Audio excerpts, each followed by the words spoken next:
Welcome to Unholy Inquiry, where each tale leads you deeper into a labyrinth of mystery waiting to be uncovered. This time, join us as we delve into The Murderer Was Closer Than Poirot Knew, a fan-crafted story that pays homage to the genius and sophistication of Agatha Christie's iconic detective, Hercule Poirot. We are thrilled to have you with us on this captivating journey. Share your thoughts, let us know where you're tuning in from, and if you spot any details we missed, your feedback is invaluable. Together, let's continue to shape even more thrilling enigmas. Chapter 1. The enigmatic guest emerges. The tempest raged outside, howling like a wounded beast, while the candlelight flickered cautiously, casting elongated shadows across the elegantly appointed room. It was amidst this chaotic symphony of nature that a scream sliced through the air, an echo of terror that chilled the very marrow of those present.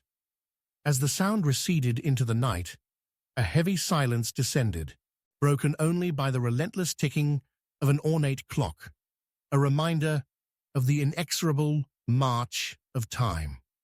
In the lavish drawing room of the Gerard estate, the guests were a motley ensemble, each entangled in their own webs of hidden desires and veiled resentments. There was Lord Edgar Ashcombe, a brooding figure with a penchant for gambling, whose eyes darted anxiously, betraying a fear that stretched far beyond the tempest. Then there was Lady Beatrice Winterbourne, a once celebrated actress whose majesty had long faded and now wore the mask of desperation beneath her meticulously crafted facade.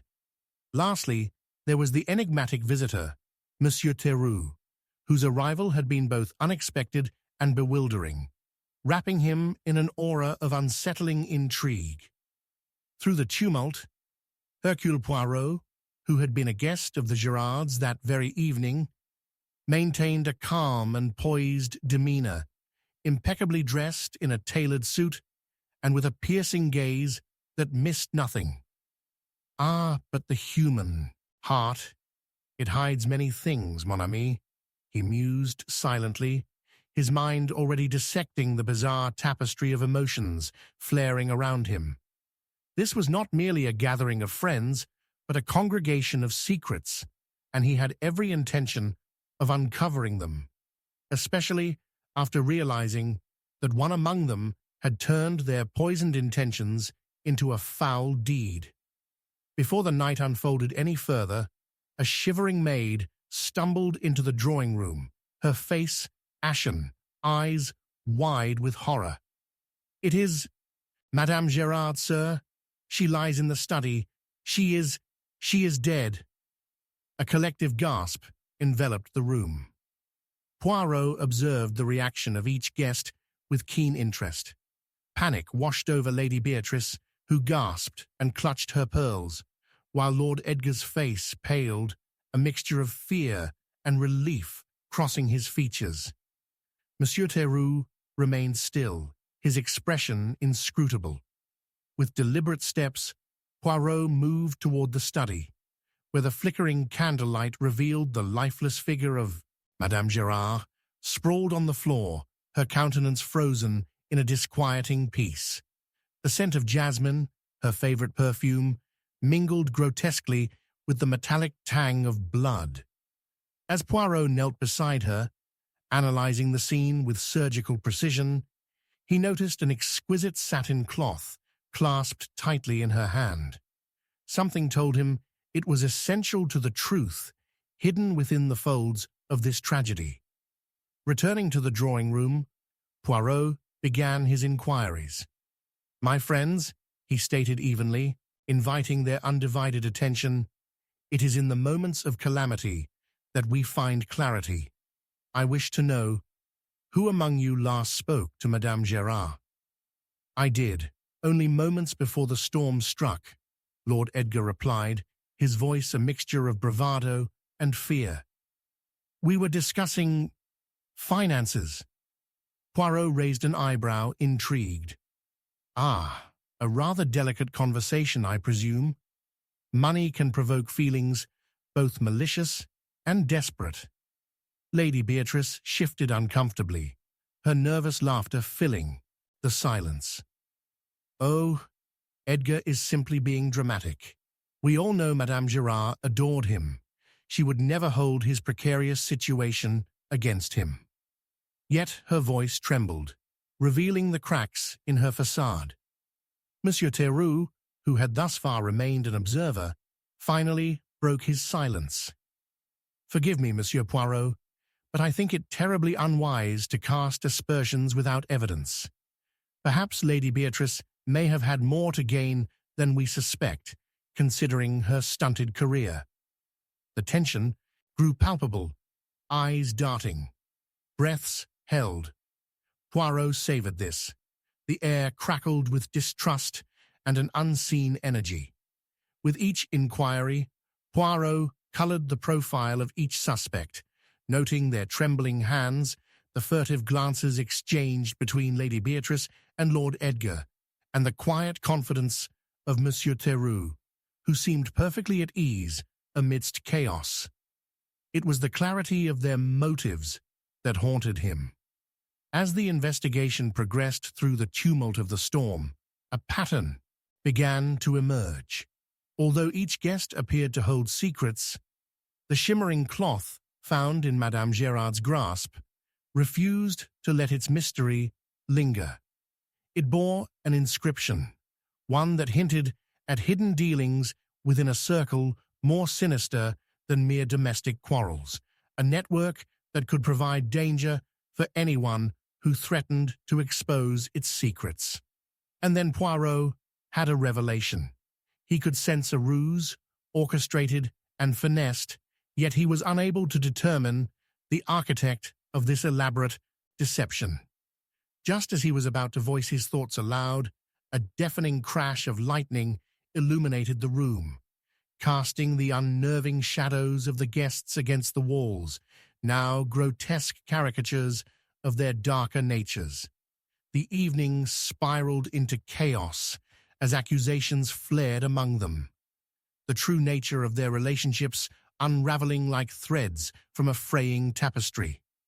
In this vortex, Poirot keenly observed the shifting dynamics of their despair, noting that betrayal lingered in the air like the storm itself.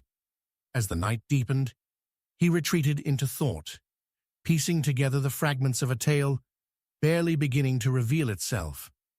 The heart of the mystery still thrummed, each character a moving part within a great machine designed to both enthrall and betray. Before dawn could break upon this dark evening, Poirot determined that the truth lay just beyond the fog of emotions. A final twist awaited that would bind their fates together, revealing shadows in hearts too burned by their own secrets. As he pulled his thoughts together, he knew nothing remained hidden from his ever-watchful eye. And so, in the flickering candlelight, with storm winds howling, as if in lamentation for the sins that had unfolded, Hercule Poirot prepared to unravel the threads of this dark fabric. For in the depths of mystery lay the truest revelations of mankind. Chapter 2. Shadows of the Past. The storm unleashed its fury upon the Gerards' estate, rain hammering against the windows like frantic fingers rapping for admission, and in that moment a new scream pierced the night, a harrowing echo of a past long buried but never forgotten. As a figure stumbled into the flickering light of the drawing-room, the candle flames trembled in fear, revealing a visage twisted by dread. It was Lord Edgar Ashcombe, his once brooding demeanour now replaced by sheer panic. "The study! It's Madame Gerard. She isn't the only one," he faltered, gulping down his words, terror consuming him. Hercule Poirot, poised at the edge of the chaos, instantly sensed an unfolding tragedy, a deeper undercurrent rippling through the tempest. "Ah, but the human heart, it hides many things, mon ami," he mused inwardly, his well-trained instincts keenly aware that this storm bore witness to more than mere coincidence. Shadows lingered here, cast by old wounds, refusing to heal. As the guests turned from their shock at the first murder to the confession of a second, the atmosphere grew heavy with suspense. Lord Edgar, panting and pale, gripped the back of a chair, almost clinging to it for support. Lady Beatrice's hand flew to her mouth, pearls trembling dangerously against her skin, as her visage twisted into a mask of confusion and fear. Monsieur Theroux, ever the enigma, leaned against the mantel, his arms crossed, merely observing with a gaze that mirrored the depths of his cryptic intentions. Where will it end, I wonder? Poirot pondered, striding through the hushed crowd as if the very air were a veil between the living and the lost. Pray, explain yourself, Lord Edgar.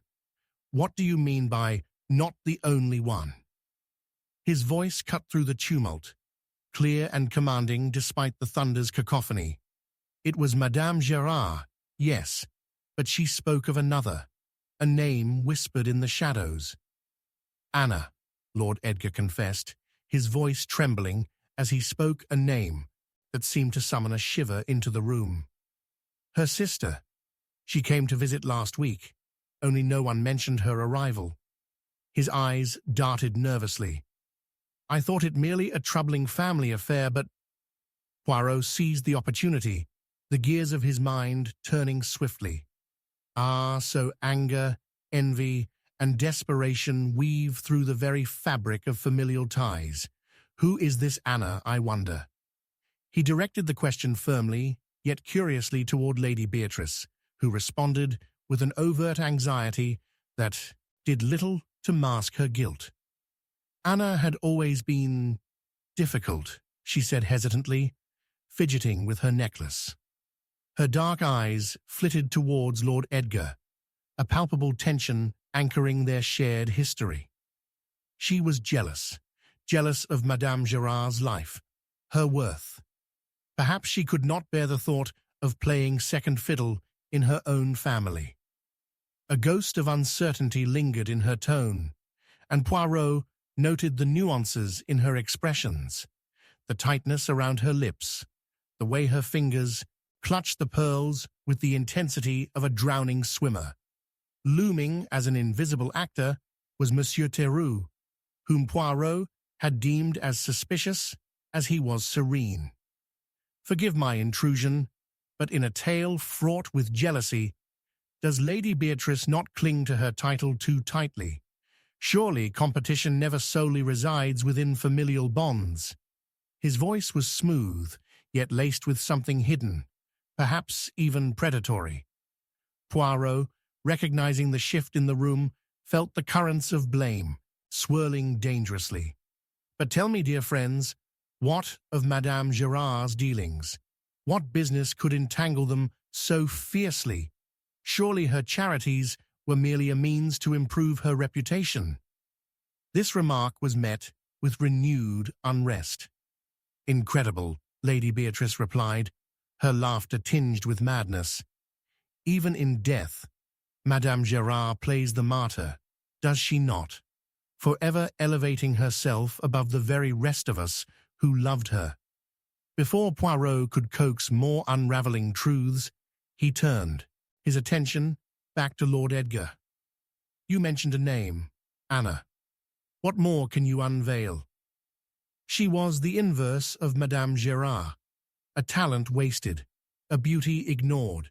She believed she would rise, always lingering in a sister's shadow. There was a tremor in Lord Edgar's voice, a freshly unearthed fear taking root. But it goes deeper still. Anna sought someone to validate her existence, someone who might have... A clash of thunder vibrated through the air just outside the window, startling them all, as shadows played upon the walls, subtly shifting this atmosphere from one of mere horror to existential dread. Poirot pressed on. This tapestry of fear stitched between these guests thrilled him greatly. Indeed, and who among us had the most to gain from Madame Gérard's demise? Each character in the drawing room, marinated in secrets, seemed to wear masks that began to crack within the storm's resonance. Acting swiftly, Poirot gathered the fragments to construct a narrative thick with deception and half-truths. He began connecting dots. Lord Edgar's gambling debts that thrust him deeper into despair, Lady Beatrice's need for relevance, and a perhaps deeply rooted sibling rivalry crying out for resolution through revenge.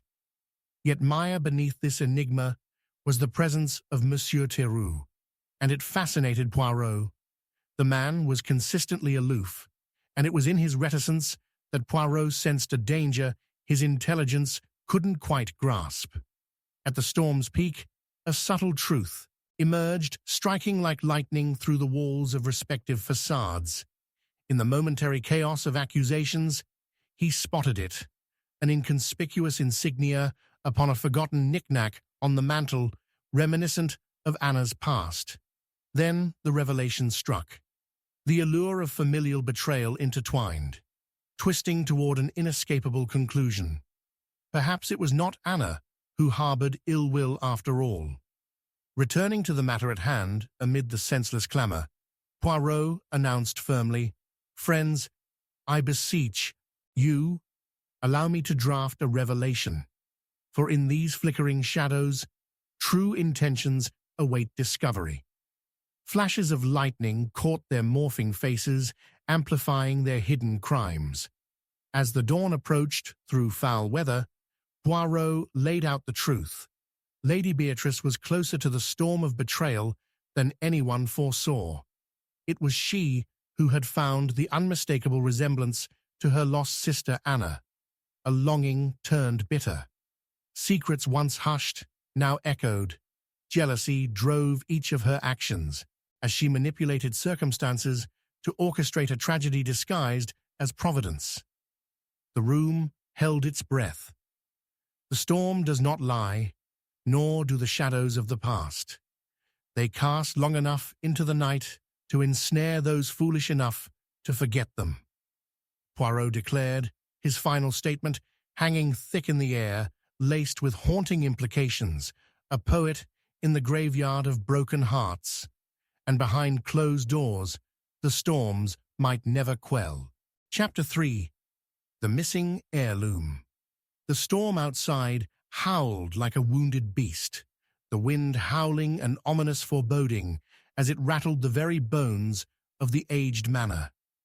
Within, shadows danced upon the walls, flickering erratically in tune with the expiring flames of forgotten candles. It was amidst this chaotic symphony that a scream, chilling and raw, pierced the stillness, echoing through the hallowed halls as if calling forth a ghost from its slumber. A figure stumbled into the drawing room, drenched in darkened rain and desperation. It was Lady Beatrice, distended in terror and dishevelled, her once immaculate attire now a tattered reflection of her shattered poise. She gasped, "It is gone. The heirloom, Madame Gérard's beloved brooch. I can feel the shadows of vengeance closing in." Hercule Poirot, poised within the chaos, studied her with keen eyes. "Ah, but the human heart, it hides many things, mon ami. Such panic over a mere trinket? There lay intrigue beneath the surface, and Poirot's sharp instincts came alight, determining this was indeed more than a misplaced ornament. The brooch, an exquisite creation, adorned with emeralds and pearls, was not simply an heirloom of sentimental value, but the nexus of familial discord and underlying rivalry. As the guests, the remaining lexical remnants of a once lively gathering, crowded the room, the air grew thick with suspicion. Lord Edgar, pale and formidable, clenched his jaw as he attempted to regain composure while masking his own entanglement with grief. It was merely a possession. Why mourn it as though it were life itself, he challenged, eyes narrowing at his wife. His tone, while firm, trembled at the edges with latent frustration. Lady Beatrice's eyes darted, searching for allies in a room that now felt like a cauldron bubbling over with accusations. Monsieur Theroux, who had spent the evening observing with a bemused expression, lifted an eyebrow in mock curiosity. Ah, but such treasures carry echoes of the past, do they not? Perhaps someone holds a deeper attachment to that brooch than mere family ties. His voice flowed like silk, each word a subtle dagger aimed at Lady Beatrice, both stimulating and laced with suspicion.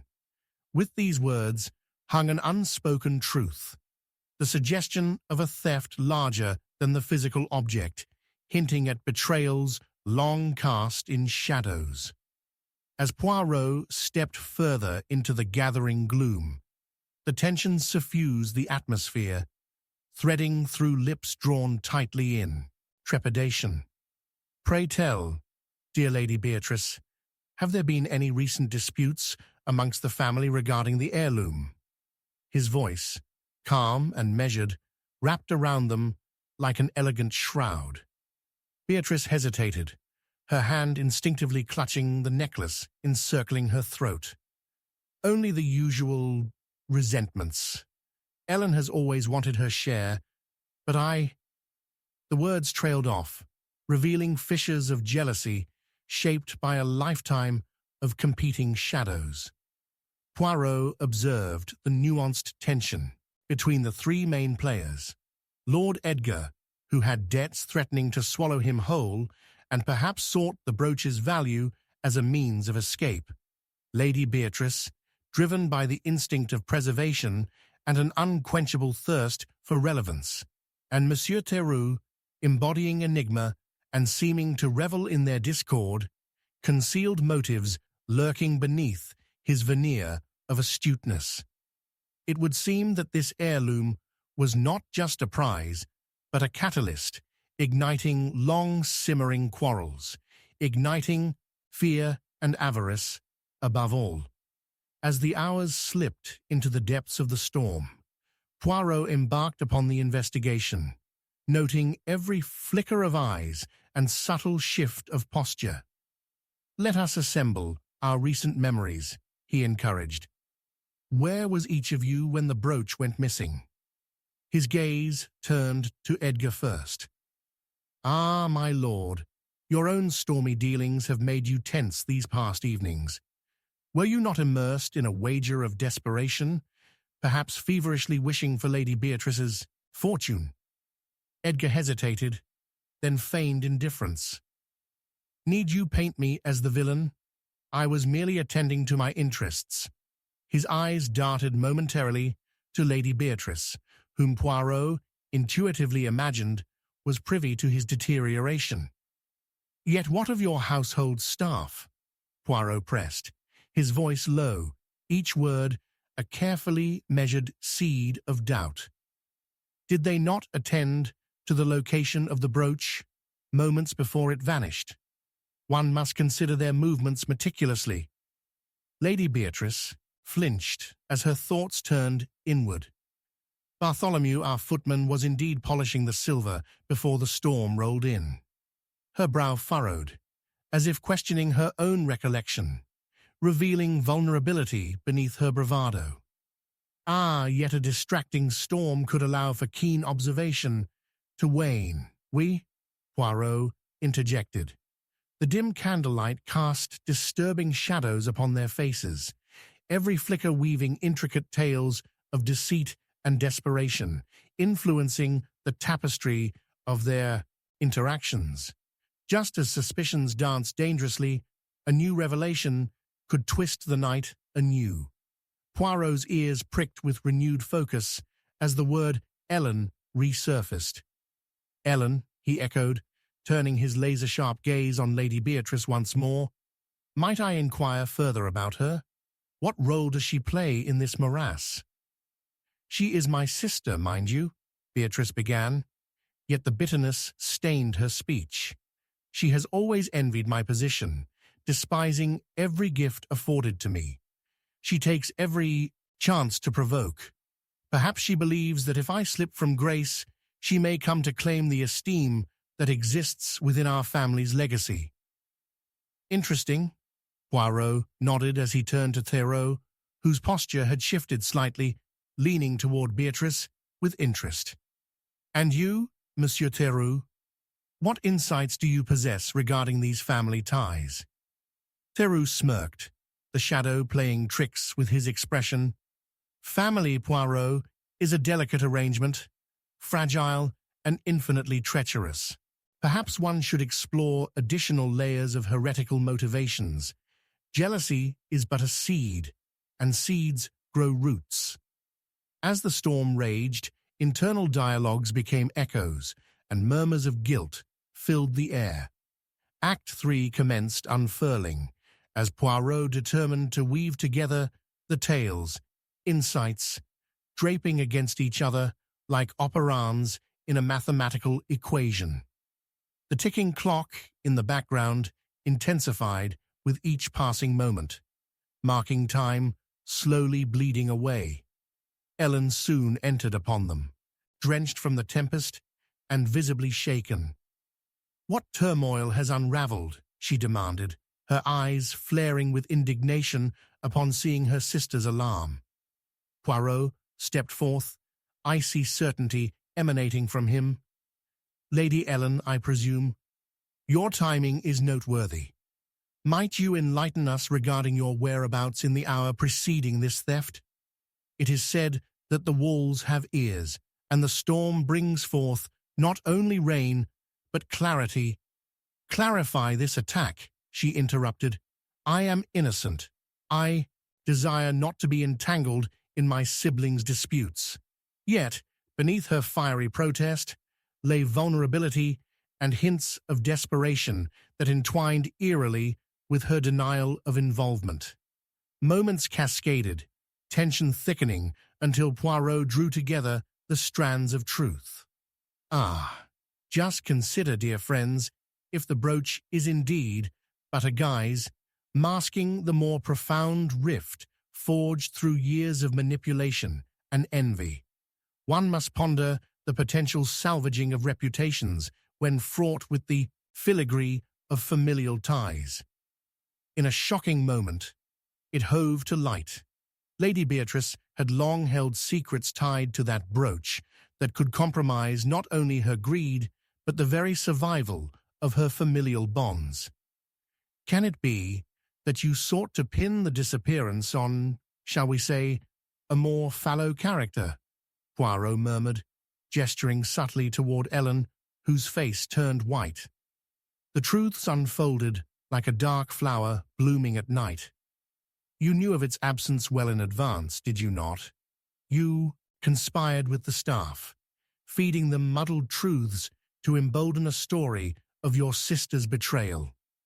Then, the final twist ignited. But as I stand here, I comprehend the depths. The desires behind this lie act as your revenge against a name you perhaps resented for endlessly overshadowing you." An ivory facade cracked upon Lady Beatrice's visage as guilt seeped forth with palpable force. "You cannot grasp the torment," she cried, unraveling as her bitterness bled onto the floor. "All these years." In the end, it was easier to interpret how the shadows became living nightmares. As thunder roared outside, the truth illuminated their specters, painting them anew. Poirot encapsulated the scene. Every deceit lays bare its roots. Whether intentions sinuous or claims of righteousness, the heart of darkness remains immutable. As Lady Beatrice succumbed to the weight of her connotations, Theroux watched with a mixture of admiration and pity. Betrayal mingled with justice, entwined like lovers in a tragic embrace. The storm outside fell silent, an eerie calm nesting upon the manor. Yet the wounds they hid remained unhealed. And in the dim light, with shadows lingering in corners, Poirot captured their truths within his mind, weaving them into his tapestry of justice, his words slicing through the silence. Remember, mon ami, the long shadows cast by the human heart are as dangerous as the crimes born within them. Chapter 4. A haunting message. The howling wind relented momentarily, like a creature gasping for breath, only to be startled into another frenzy. The night was clammy and oppressive, with shadows curling into grotesque shapes as they danced through the dimly lit corridor of Ashcroft Manor. A singular candle flickered atop an ancient, gnarled table, casting elongated phantoms against the wallpaper, each pulse echoing the tension that clung to the air. Poirot, with an unmistakable flair, strode forward, his sharp mind attuned to the pulse of the unfolding enigma. Then came the discordant sound, a blood-curdling scream, followed by an unsettling silence, etching dread deeper into the atmosphere. Emerging in the drawing-room, Lady Beatrice stood, her face a canvas of ashen terror, eyes wide as she clutched a damp parchment in her trembling hands. "It arrived at dawn, Monsieur Poirot," she gasped, her usually queenly poise shattered. A message from beyond.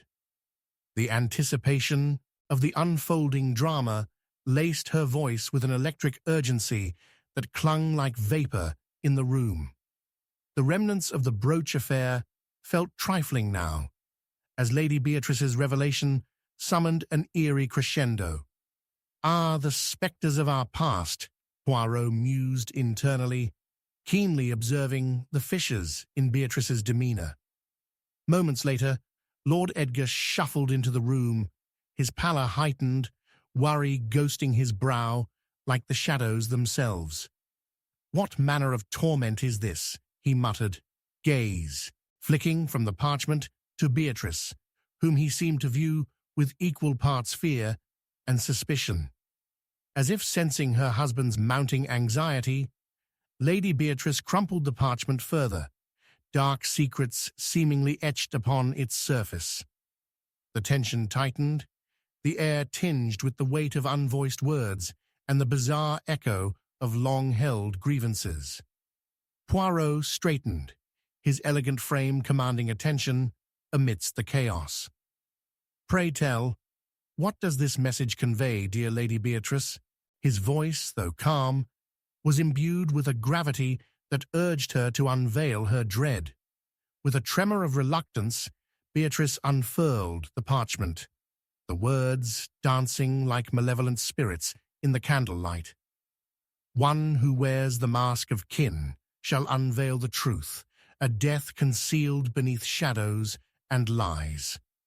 The words dripped with foreboding, wrapping around them like a shroud of dark portent as they hung suspended in the oppressive atmosphere. With a raised brow and a small smile, Poirot began to piece together the discord. Quite the tapestry of familial discord we have before us, n'est-ce pas? The benevolent sentiment draped in ominous forewarnings. Lady Beatrice wailed softly, "And it comes after the brooch. In the face of our despair, we are haunted by this threat." Lord Edgar interjected abruptly, "We must find the one behind this. There are rumors of a hidden past that could swarm us." His eyes flared with driving ambition. As Poirot observed the two, the shadows shifted across the walls, whispering secrets only known to the manor itself. Deep down, he sensed the turbulent emotions swirling beneath their composed exteriors. The creeping fear suggested that some harbored secrets darker than one could fathom. He scrutinized the room, taking careful note of the atmosphere, the nervous glances exchanged, and the way their voices pitched with barely contained urgency. With glacial calmness, he turned to them both. "Tell me of your histories, my friends. What devilry do you both harbor regarding the remnants of your familial ties? As this missive suggests, perhaps betrayals festoon you both, as reasons for this haunting. And, dear lady, has there been any unseen quarrel concerning the heirloom? Beatrice's voice trembled. Ellen, my sister is to be feared. She desires power and disrupts all that has been painstakingly preserved. Poirot noted her tone, discordant with the sentiment she claimed ownership over. Lord Edgar leaned forward, eyes sparkling with wicked curiosity. Ah, the entwined tragedies of sisters. Perhaps Lady Ellen is indeed a serpent poised to strike. Nothing escaped Poirot's astute gaze. The barely disguised animosity between the sisters rippled through the room. And yet, my lord, he replied, your own debts hover dangerously close, threatening your better judgment. Might you covet the impending inheritance as a means of salvation? Clenching his fists in vexation, Edgar retorted, But what is it to you, Poirot? You have your own mysteries hidden behind your neatly combed moustache. The unexpected antagonism startled the detective, but only served to sharpen his instincts. As the night drew deeper into its daunting embrace, Poirot gathered each whispered fragment of interaction, a dissonant symphony shaping a clearer narrative. We must examine our surroundings, for the truth often hides amongst the shadows. Let us approach the clamor of voices beyond this curtain. A missing heirloom, an ominous missive. These threads intertwine like a web we cannot yet see. With the candles sputtering, he led them into the corridor, heart beating with a tantalizing rhythm. There lay the parlor door ajar.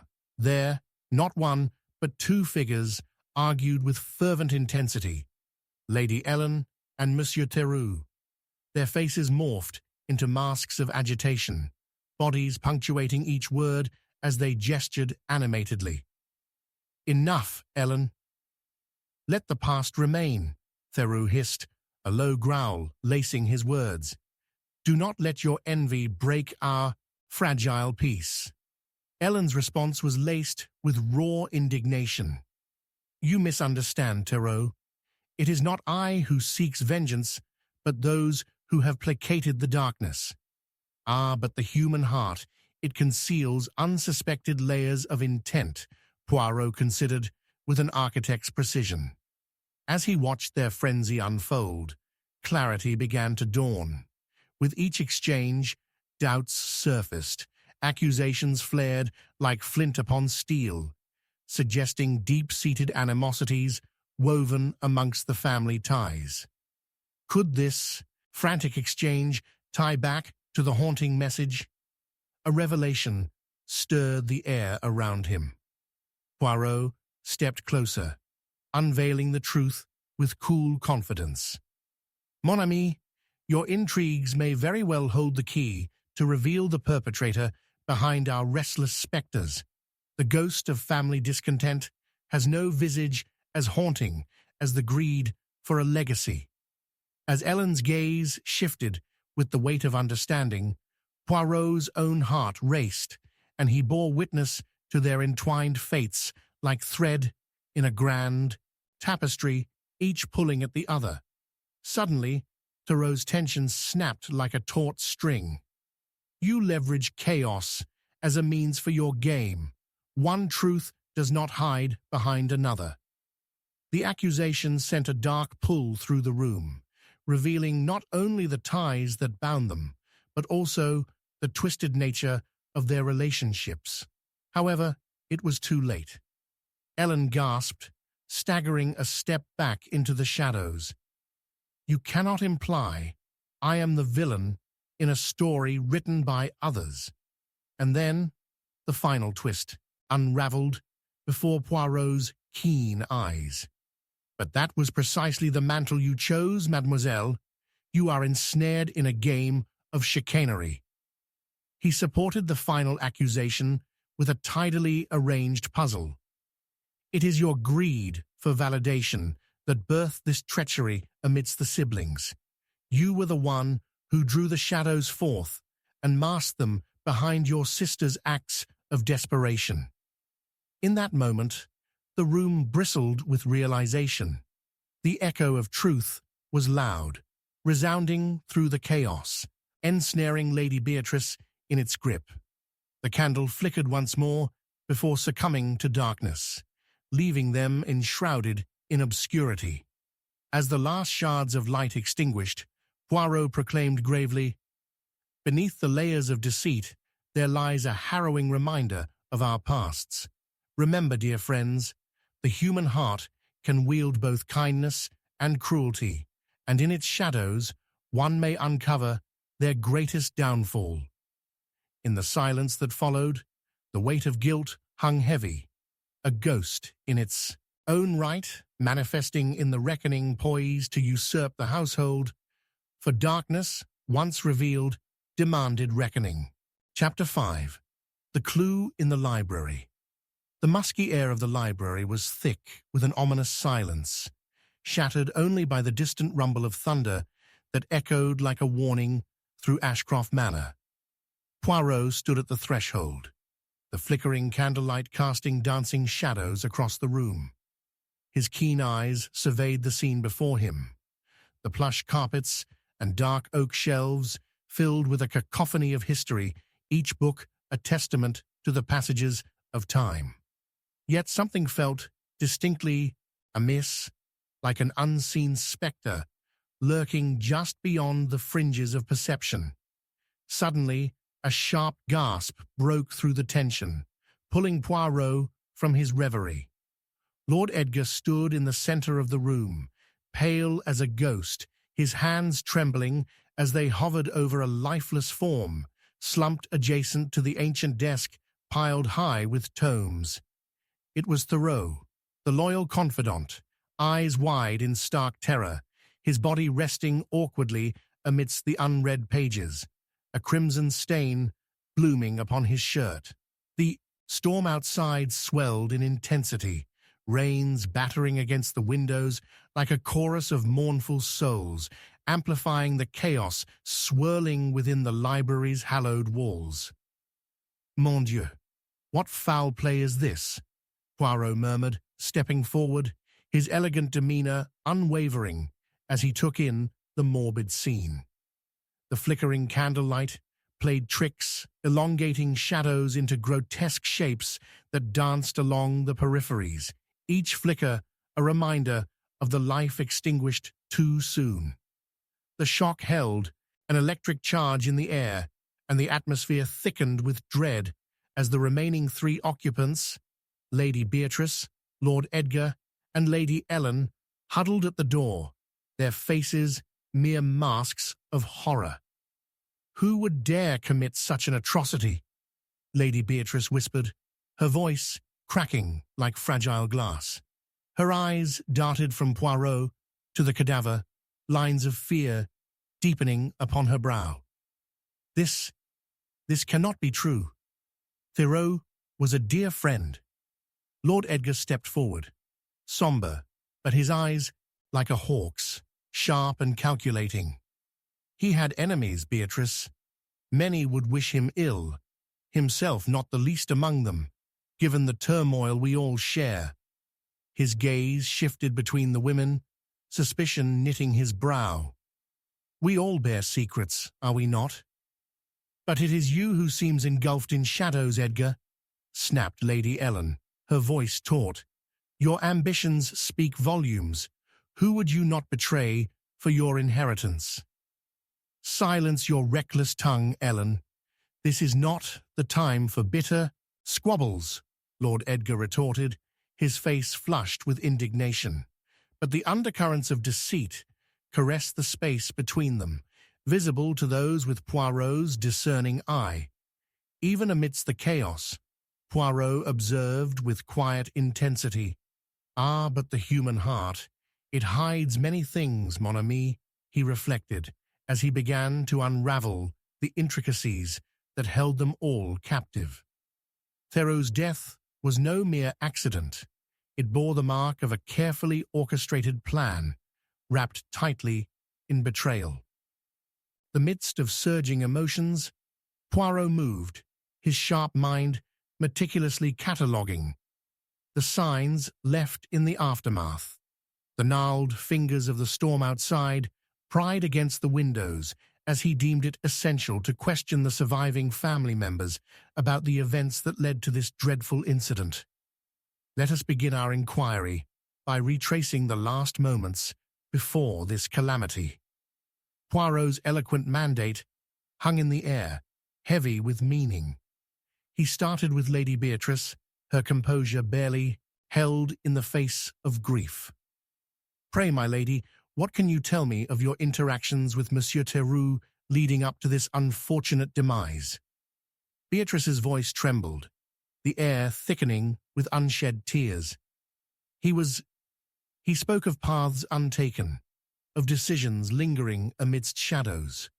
One could say he was unsettled, yet I could never suspect he walked knowingly to his end. Poirot's eyes narrowed, glimpsing the unfurling tapestry of her words beyond their surface impact, contemplating deeper implications hidden within. Next, he turned to Lord Edgar, whose efforts to maintain an air of authority seemed but a fragile facade. "And you, Lord Edgar, what of your ties with Theroux?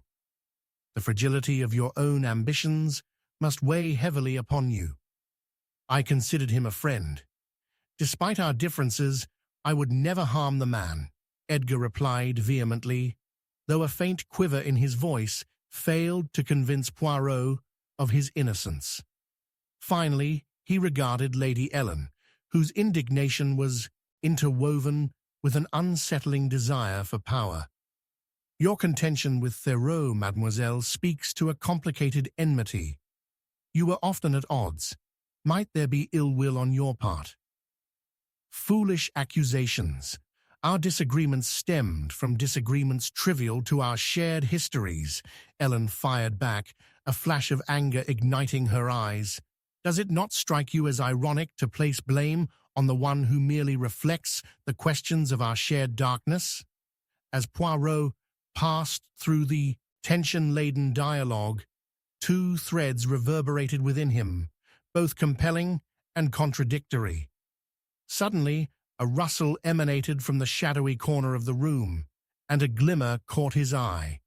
He ventured toward the clutter of bookshelves where several tomes lay askew.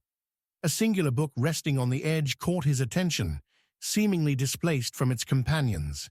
It bore the title, "The Legacy of Ashcroft." The detective, with deft fingertips, reached for the volume, removing it from the chaos. A slip of folded parchment fell from within, fluttering to the ground. Poirot's heart quickened as he gingerly picked up the note, eyes scanning the delicate script, which bore striking resemblance to that of Theroux's, his penmanship noted for its exquisite precision. The words scrawled within sent a chill down his spine. "The truth thunders within the walls, hidden amidst the tales untold. Beware, the shadow's cloak, that which seeks to betray." Caught in the moment, Poirot comprehended that this revelation tilted the narrative entirely. The herbal tea shared earlier between Theroux and Lady Beatrice bore bitter undertones. Perhaps it was no coincidence.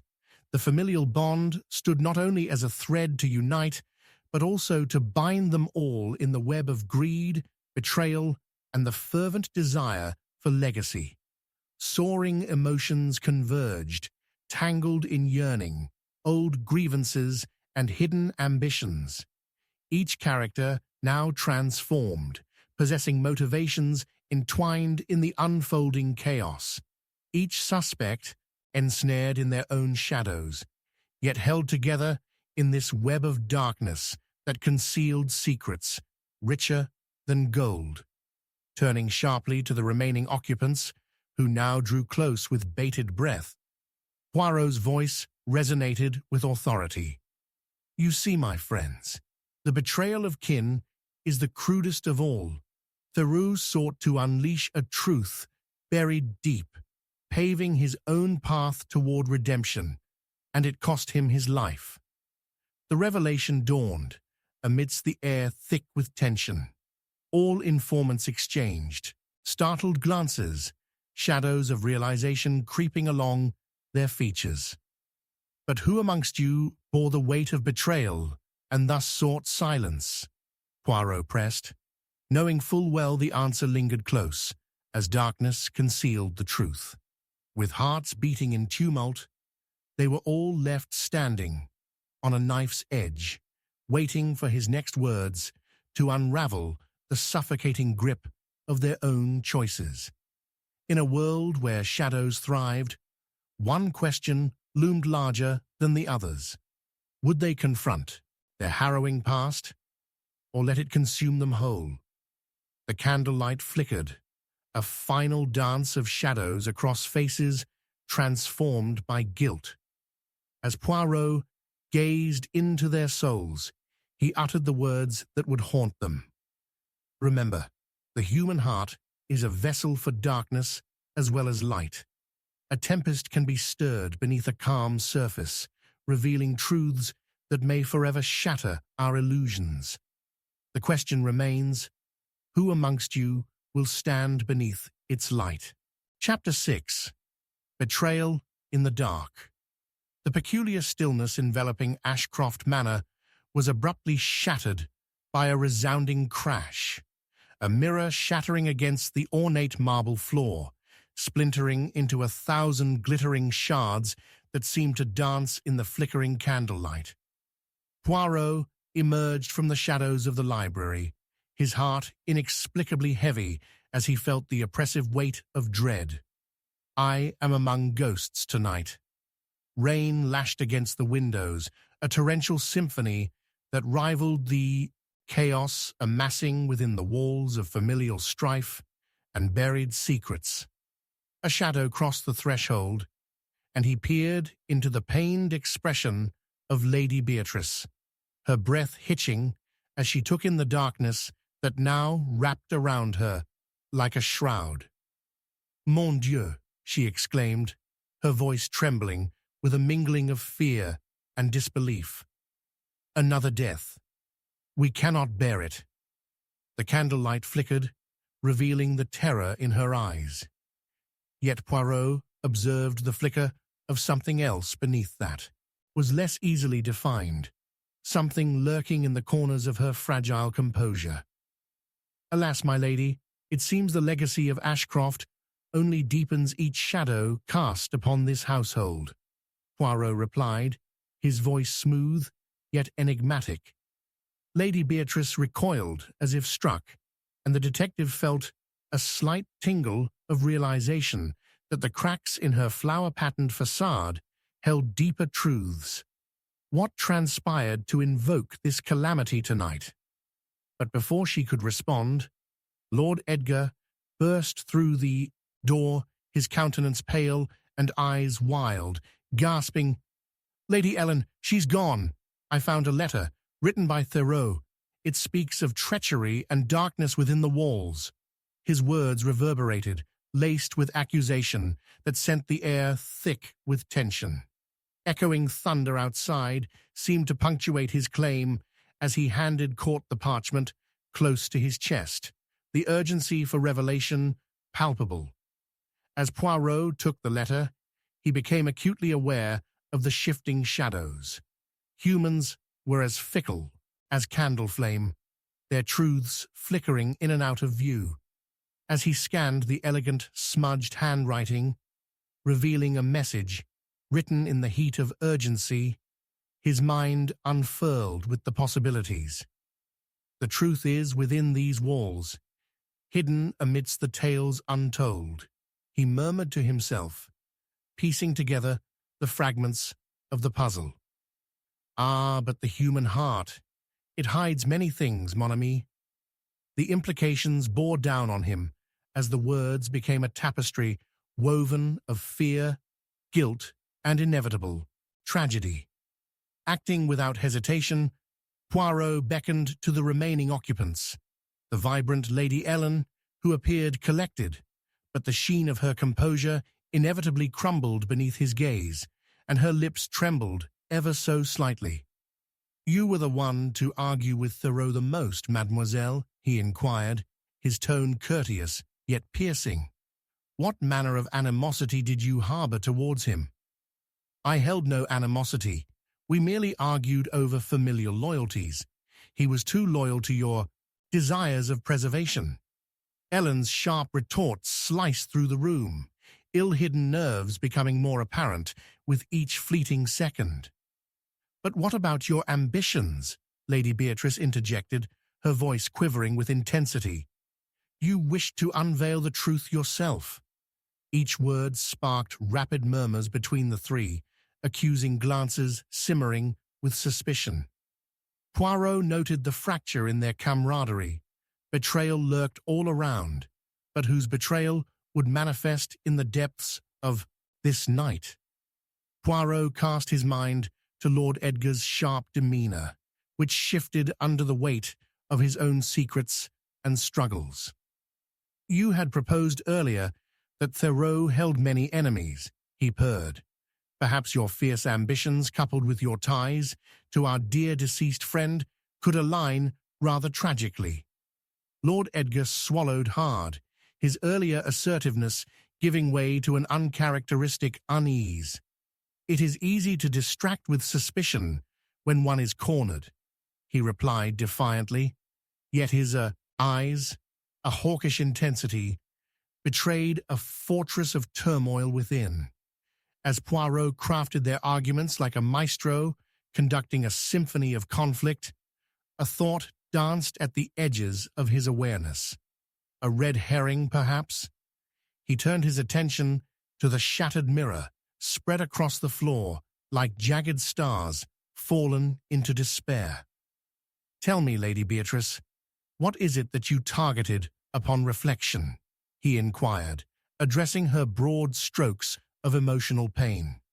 "Could your intent be to drown out guilt with grief, thus dictating that circumstance alone bound you all together in the web of darkness?"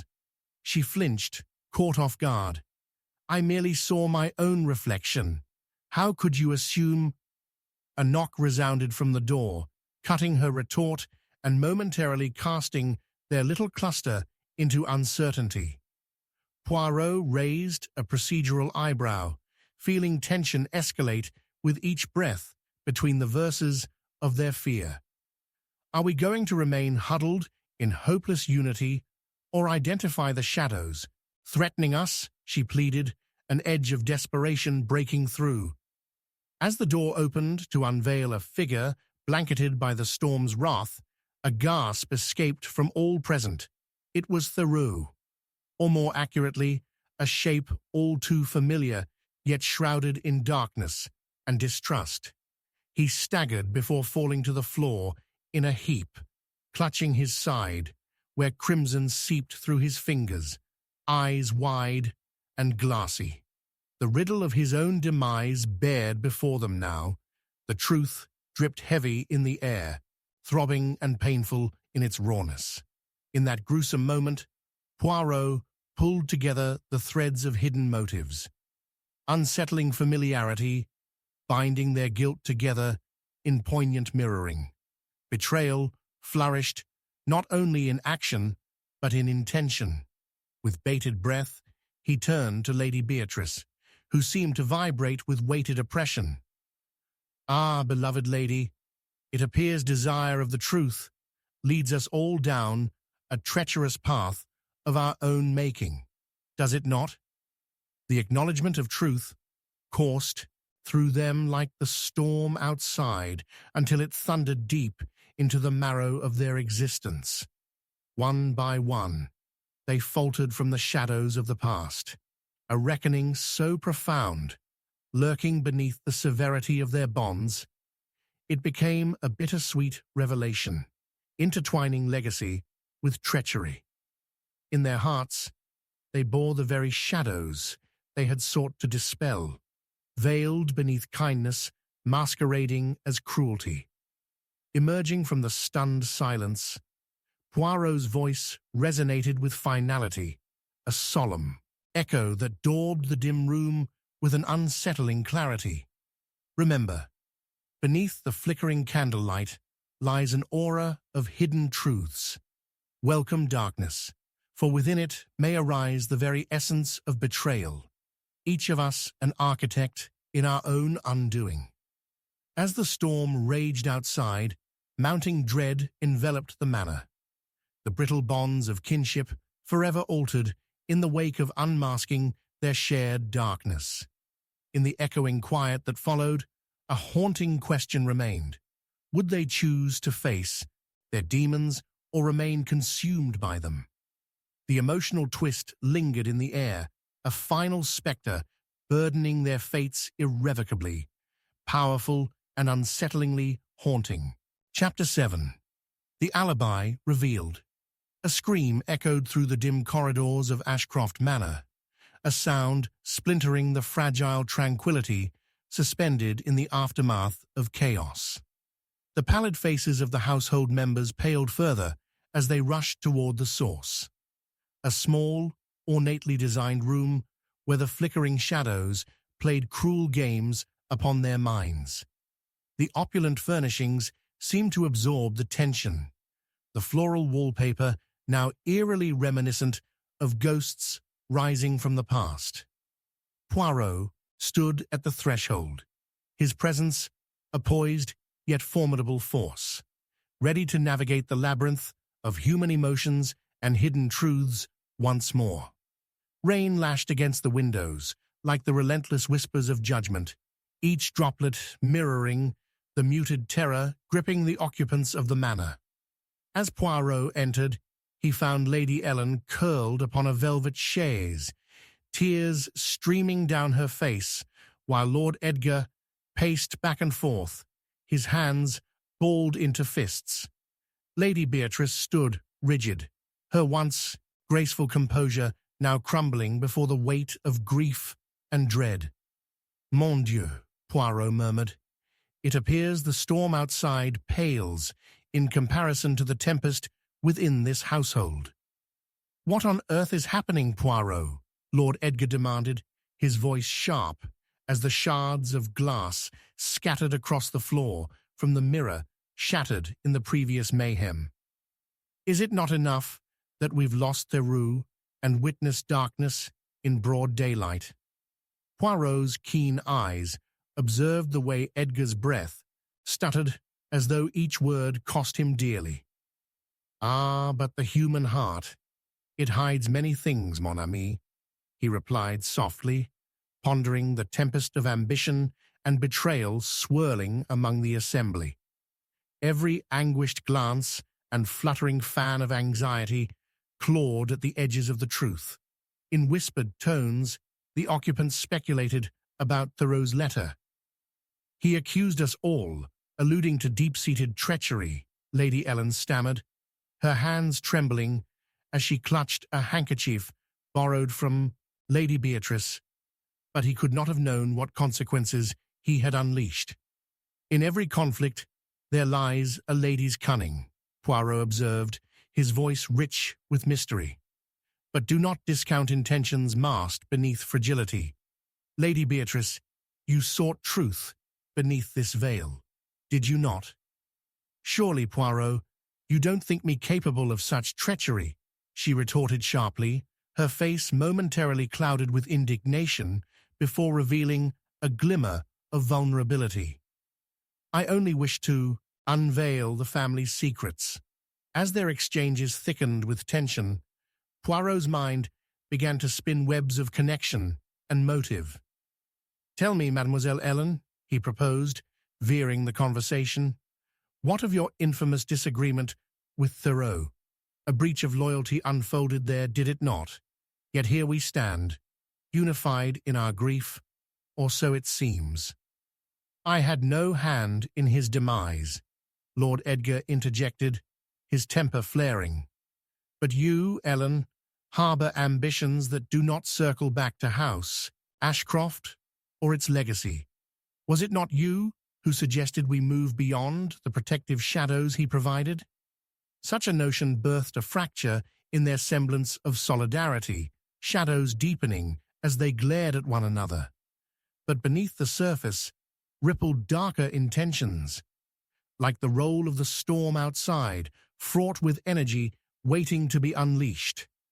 In this high-stakes game, Poirot sensed a familiar dark chocolate figure emerging from the clouds, the spectre of red herrings intertwined with veils of secrecy. And you, Edgar, how do you distance yourself from a past where ambition threatened to blind you?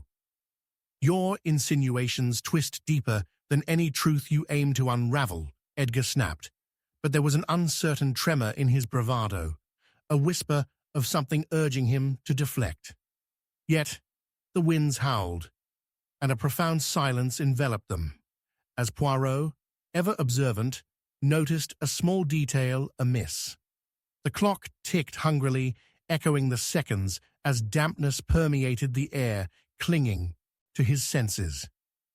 "Ah, the time," Poirot murmured, his voice as smooth as polished marble. "The clock strikes now. Do you recall who was absent during the moments preceding Thero's demise?" A palpable unease rippled through the room, and the air thickened with denial. Were they not all seeking truth, buried beneath familial bonds? As he shifted his gaze from one suspect to another, the interplay of shadows mirrored the complexity of their shared histories and ambitions. The conversations spiraled, revealing layers of deception, disguised beneath loyalty and longing. Lord Edgar's anger was rooted in frustration over his perceived entrapment, while Lady Beatrice grappled with guilt over unspoken truths. Ellen hid behind a veil of broken-heartedness, yet her ambitions danced like flames just beyond reach. Poirot's thoughts twisted and turned upon themselves, caught in a paradox of human emotions swirling in proximity to a very real death. Ah, but the shadow of betrayal envelops us all. Yet deeper truths await. Tell me, Mademoiselle Ellen, where were you during the thunder that threatened to steal away our dear Theroux? I was in the library, she stammered, the whiteness of her knuckles tightening around the handkerchief. The rain, it was so loud, I did not hear. Interesting indeed, for I remember the records documenting your movements lacked detail, Poirot pressed, savoring the realization that flowed through his mind. Was Theroux's death not merely a tragedy, but also a twisted design where loyalty danced with desperation? Just as they battled within the tempest of secrets, the atmosphere strained with the familiar presence of the clock's rhythm. Poirot's thoughts spun like threads beneath a magnificent tapestry. But why choose to fabricate a truth involving the library? Ellen's eyes widened at the suggestion, a misdirection born from chaotic webs woven of ulterior motives. The storm struck again, rattling the windows as shadows darted across their frightened faces. With composed determination, Poirot faced each of them, his voice unwavering as it erupted into a calm authority. What if Theroux uncovered layers of ambition intermingled with treachery unseen? What if the cottage near the lake, rumored as your refuge, became a stage for an uncanny reunion where ties were severed and true colors revealed? The room fell silent, as the mere mention of their shared history sent waves of apprehension crashing through their resolve. So tell me, who stood poised behind the shadows, wielding the dagger that twisted destinies? Poirot pressed, attempting to cut through their tight-lipped conspiracies. With each revelation that bore witness to unidentified emotions, the essence of betrayal morphed into tangible forms of guilt and remorse. In an exhilarating climax, it became evident that the fatal misdirection created by the hidden presence of a witness would shatter illusions. Alas, Lady Beatrice, did your past not entwine with Theroux's revelations, exposing an even darker truth? The bonds that bind us loosely conceal a heart laden with betrayal. As the storm outside gathered strength, the real truth unfurled in vibrant hues. Duplicity, veiled in care, and distress weighed down upon them all like drenching rain. Poirot watched as their shared gazes shifted. Fragile bonds weaving together out of respect turned into contempt. Yet, it was in that chain of recognition that the final threads of the mystery reframed themselves, elegantly intertwining together. Perhaps it was not a simple tragedy or ambition that cast shadows this night, but one devoted to revealing oneself, my dear friends, Poirot declared, and with that, he stepped back, allowing the weight of his words to settle among them. Though darkness surrounds us, an alibi is merely a mask worn in the twilight, one easily unveiled in light's embrace. With minds racing and emotions boiling, they caught their breaths, poised on the precipice of acceptance, each shaken by the reality that their own secrets hoarded were terrifying bidding at the cost of truth. Poirot's heart, ever observant, cast a long shadow in that moment, echoing a truth that once revealed could never unring its toll. Chapter 8. The Storm Unleashed. The wind howled through the corridors of Ashcroft Manor, carrying with it a cacophony of troubled spirits that whispered untold secrets into the night. A sudden crack of lightning illuminated the dimly lit room, revealing the ashen faces of the remaining inhabitants, their eyes wide with trepidation as the very air around them seemed to pulse with a malevolent energy. In the heart of this tempestuous night, a scream pierced the stillness, fracturing their fragile facade of composure into jagged shards of fear. Hercule Poirot stood amidst the chaos, his heart sharp and steady in a sea of disarray as he surveyed the room, filled with dread and uncertainty. "Mon Dieu," he murmured softly to himself, the weight of the moment sinking deep into his consciousness. The storm indeed has unleashed more than just its fury upon the land. Though no immediate danger presented itself, Poirot sensed the shadows of malice gathering around them, a storm born not solely of nature, but of the darker impulses swirling within each denizen of Ashcroft Manor. As the tension in the room escalated to a palpable crescendo, three figures emerged from the shadows, each a guardian of their own treachery. There was Lady Beatrice, her once illustrious dignity tarnished by the bitter tides of despair. Her past was steeped in ambition, driven by the desire to transcend the constraining walls of her lineage. Yet, hidden beneath her polished exterior lay a tempest of regret, the gnawing awareness that her relentless pursuit of truth had cost her dearly. Then there was Lord Edgar, a man whose shrouded existence clawed at the edges of propriety, simultaneously consumed by ambition and shackled by loyalty. Whispers of his broken promises reverberated through the air, taunting the very foundations of his character. Lastly, Mademoiselle Ellen, an embodiment of fragility masquerading beneath veils of longing and sorrow, stood poised at the precipice of desperation, a creature caught in the crossfire of loyalty and ambition. With the storm thrumming against the windows, Poirot embarked upon his investigation, acutely aware of the underlying tensions and scrutinizing the facial expressions, the subtle shifts in posture that betrayed their interiors. "My dear friends," he began with a grace that drew the attention of all present, "we stand upon the brink of revelation.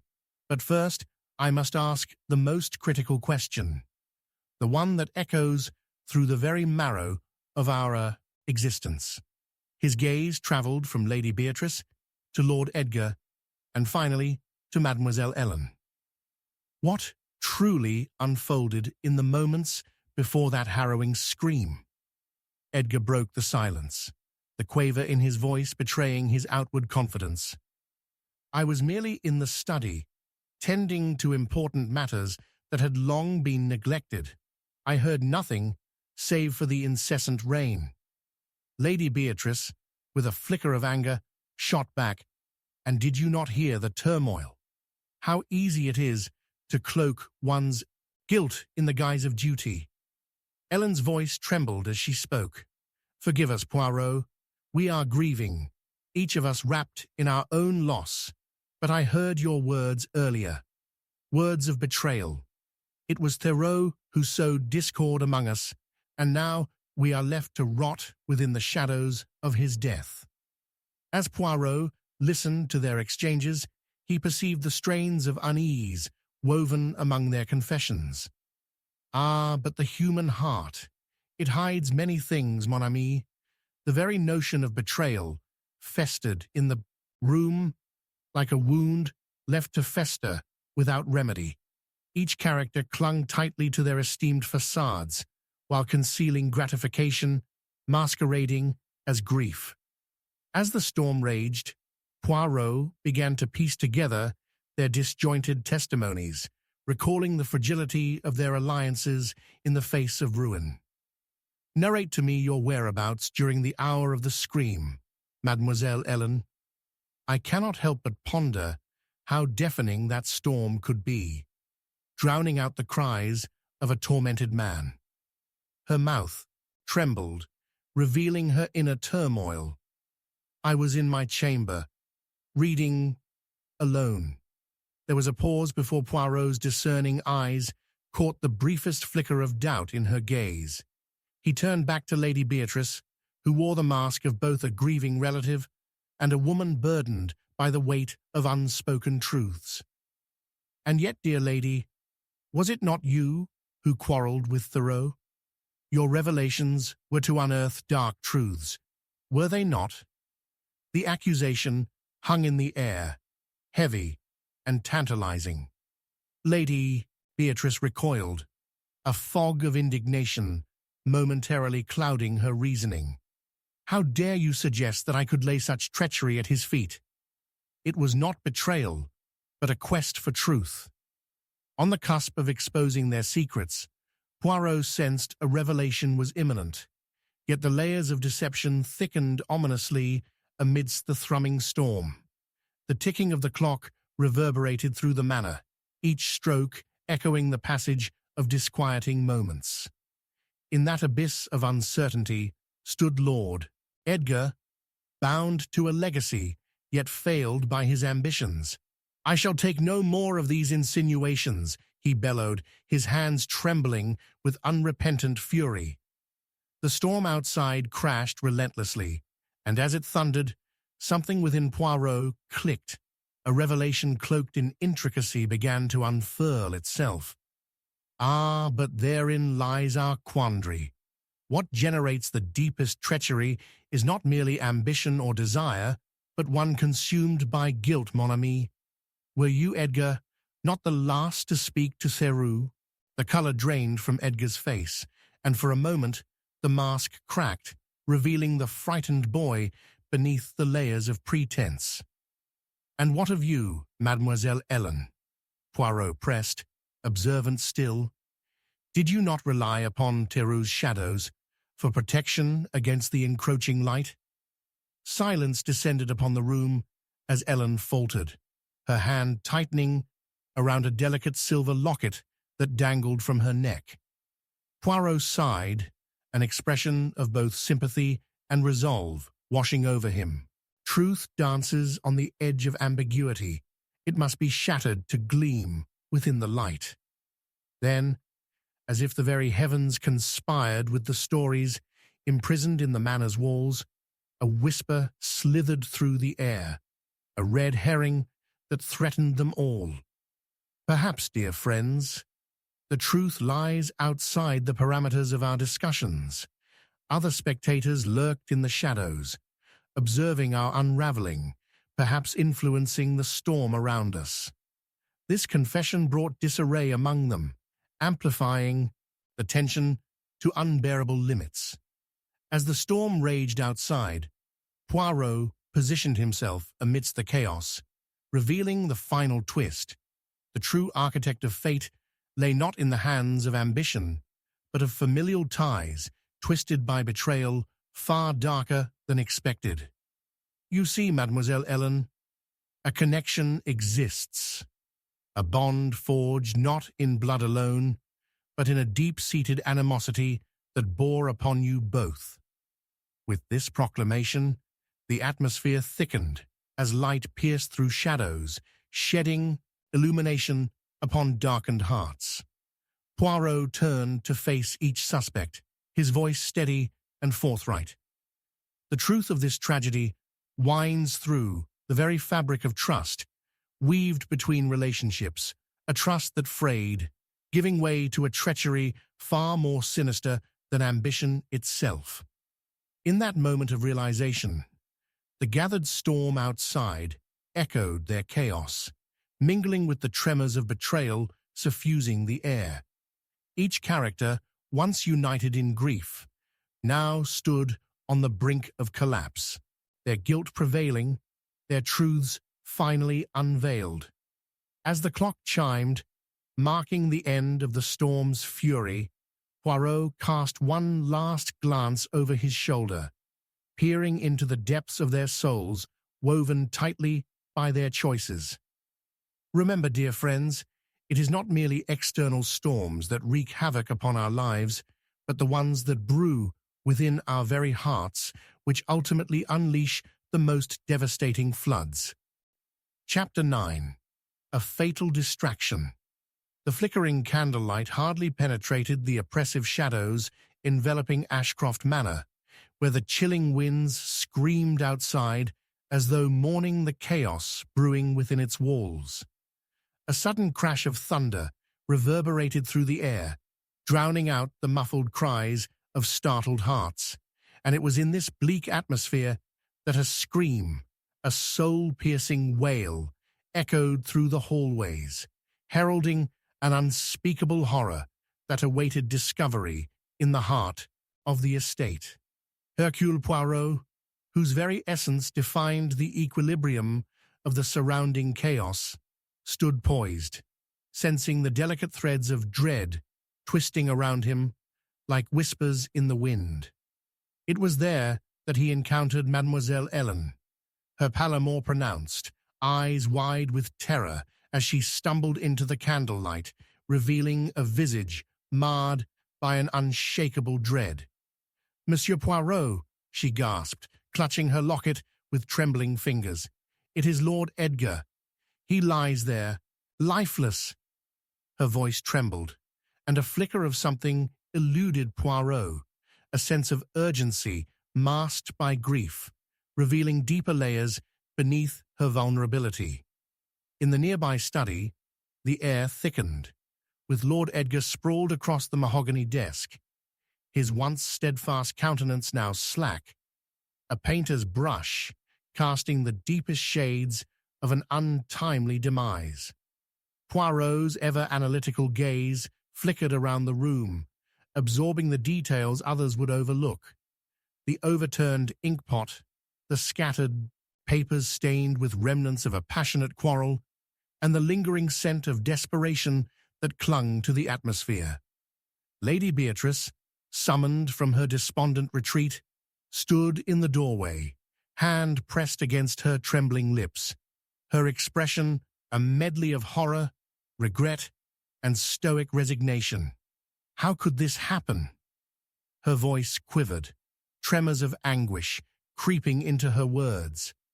In that moment, the trio stood: Mademoiselle Ellen, Lady Beatrice, and the loss of Lord Edgar, each entangled in the web of betrayal and dark revelation. Poirot's sharp mind honed in on the emotional undercurrents rippling through the room. "Ah, but the human heart, it hides many things, mon ami," he murmured to himself, concealing the implications that had begun to shape in the recesses of his thoughts. The investigation into Edgar's demise needed careful unweaving. Secrets remained wrought in every gaze, every gesture. In the hours that followed, Poirot commenced his inquiries, a maestro of deduction, surveying the complex symphony of fear that played out before him. He began with Mademoiselle Ellen, who sat in a fragile state, the glimmer of the locket still clenched tightly in her palm. "Pray tell me, mademoiselle, where were you at the moment of Edgar's demise?" His voice held an unsettling calm, the kind that demanded the truth, regardless of how unpalatable it might be. I was in the garden," she stammered, avoiding his penetrating gaze. He had excused himself from a conversation with Lady Beatrice, and I could not bear to witness its tumult. The shadow of guilt flickered briefly across her face, and Poirot seized it, a lifeline to the deeper narrative she was woven into. How curious that you would seek the solace of nature while the storm brewed, is it not? Poirot pressed gently, observing her flinch at the question. Lady Beatrice interjected, her voice tinged with bitterness.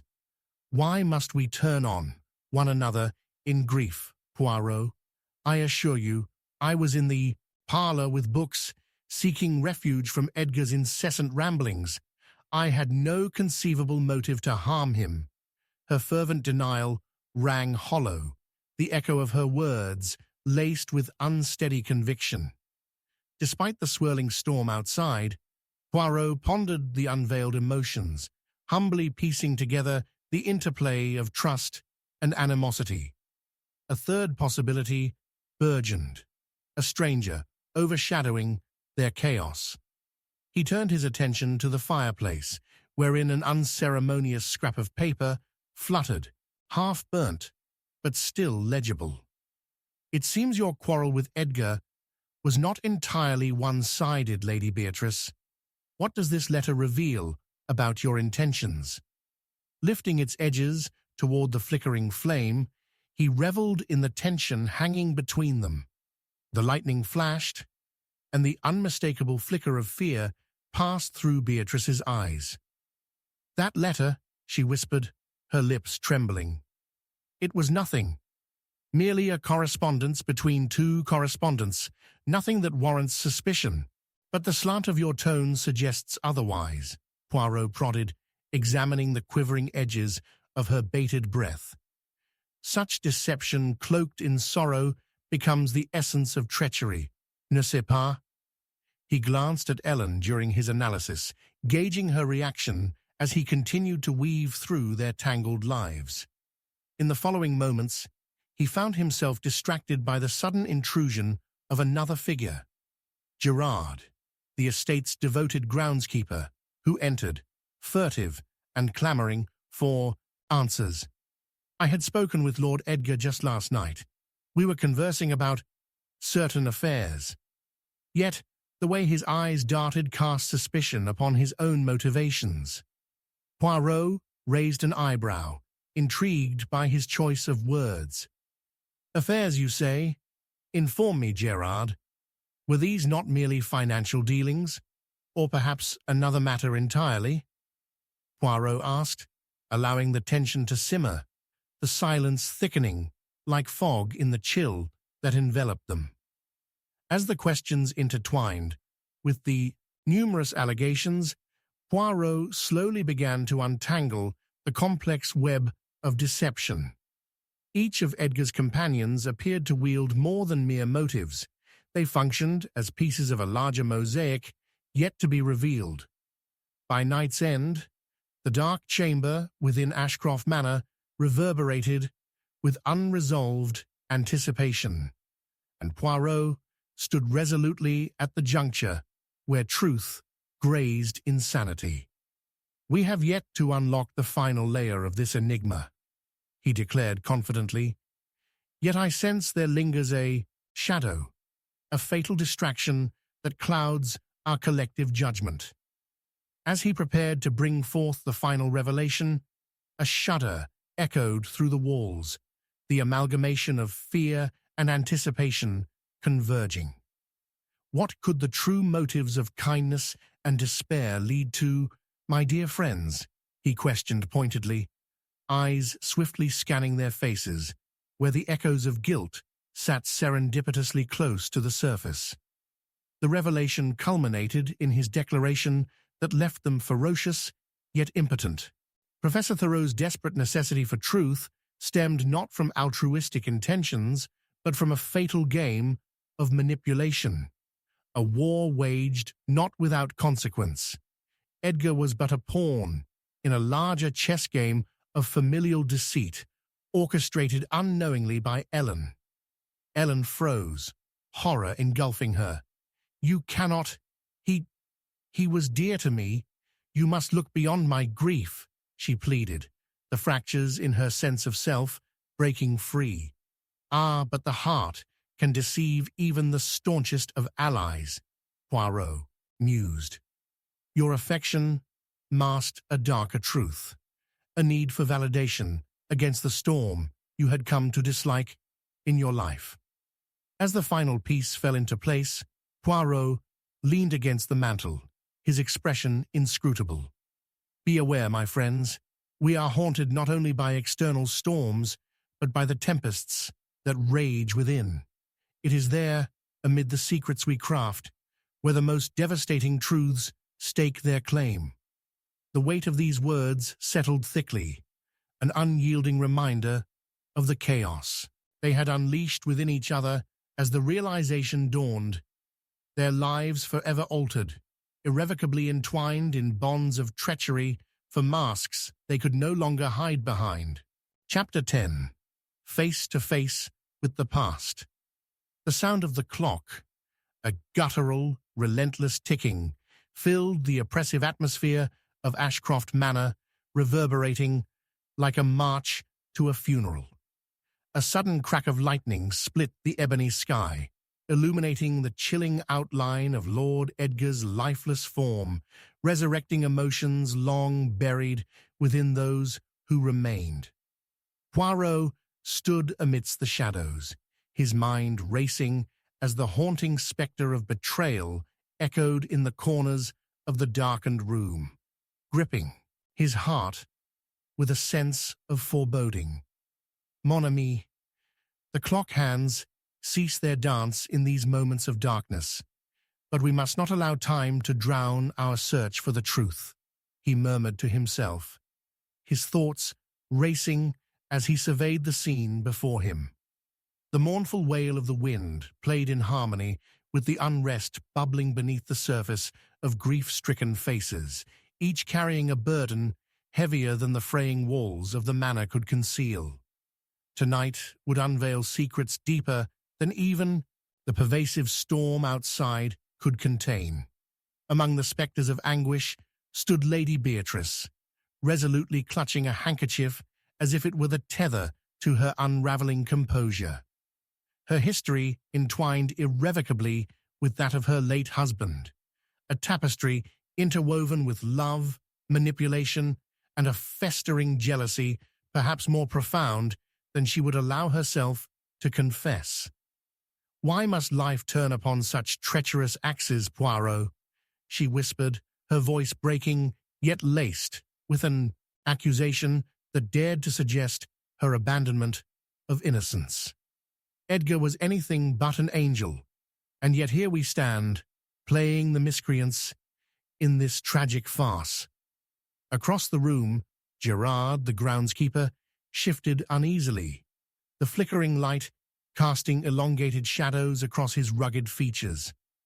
The raw edges of his character bore the marks of a life lived in service, yet a deeper current unveiled itself in his sidelong glances. "Poirot," he interjected, his tone fraught with an agitation that barely masked his discomfort. "We were acquaintances. Fanciful ideas are dangerous for men of my station, yet undeniable claims can wound." Was it remorse or guilt that pitted his soul against the justice of truth? Poirot wondered as he peered closer into the depths of Gerard's eyes, searching for the glimmer that hinted at falsehood. "And dear Mademoiselle Ellen," Poirot continued, beckoning the fragile figure who had been dominated by the spectre of veracity. Her pallor had shifted towards an ethereal shade as she stood clasping the heart-shaped locket, her eyes glistening with unshed tears. "You possess knowledge, do you not? A truth woven in the darkness of your heart.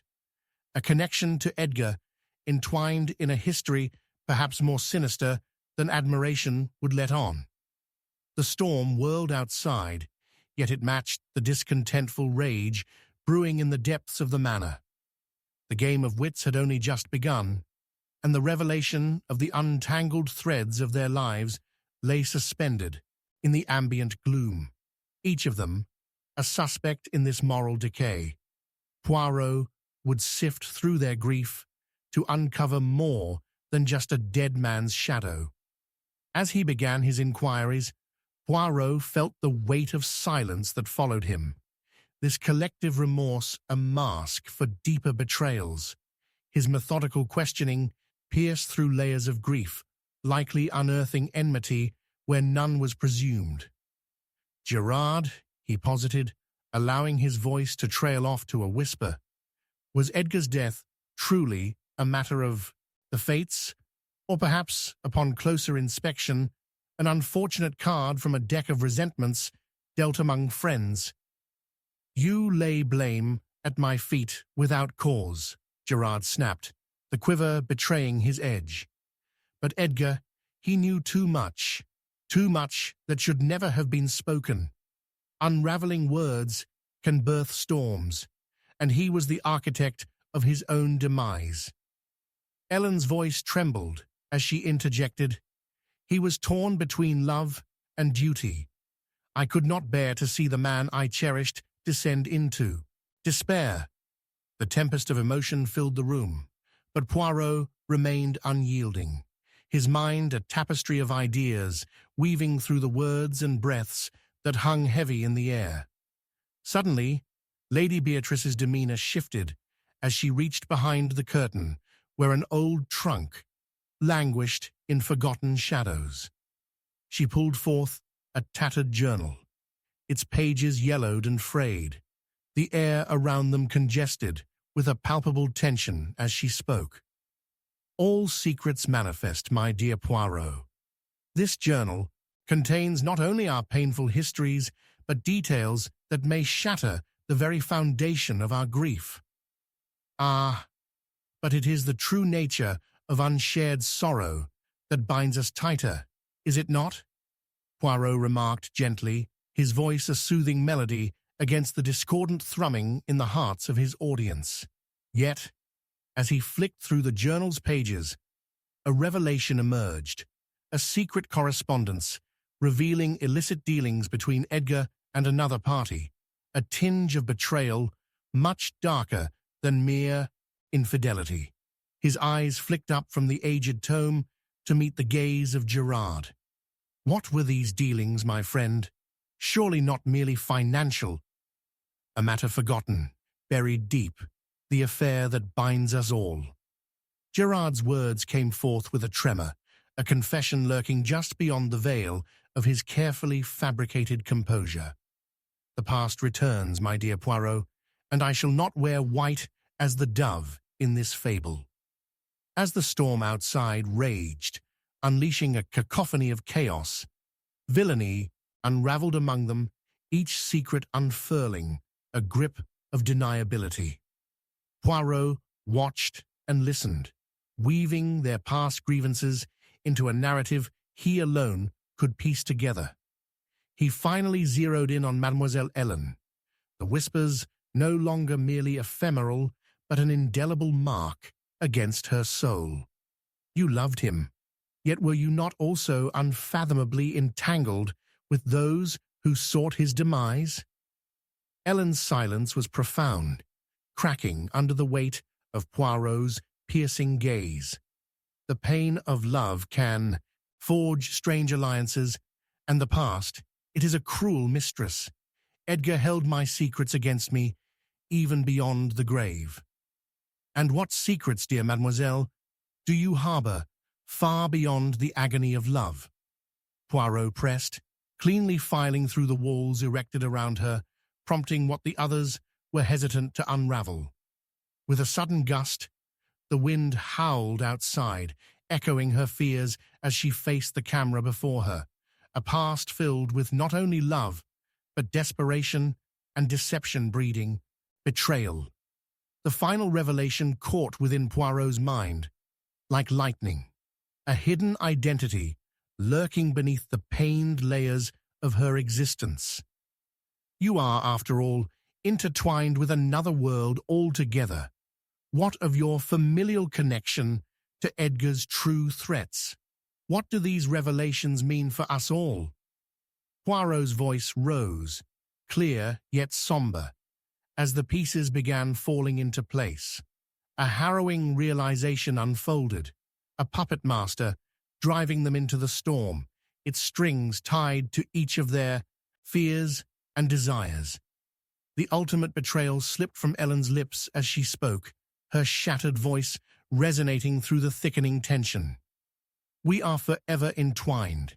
It was not merely love, but a life inheritance, diverging into deception once Edgar discovered my mother's truth.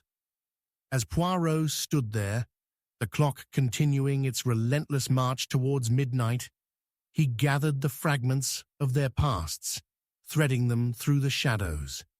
The heart can deceive indeed, mon ami, he uttered, the weight of melancholy suffocating the remains of their broken lives. But in recognition of our sins, we find justice.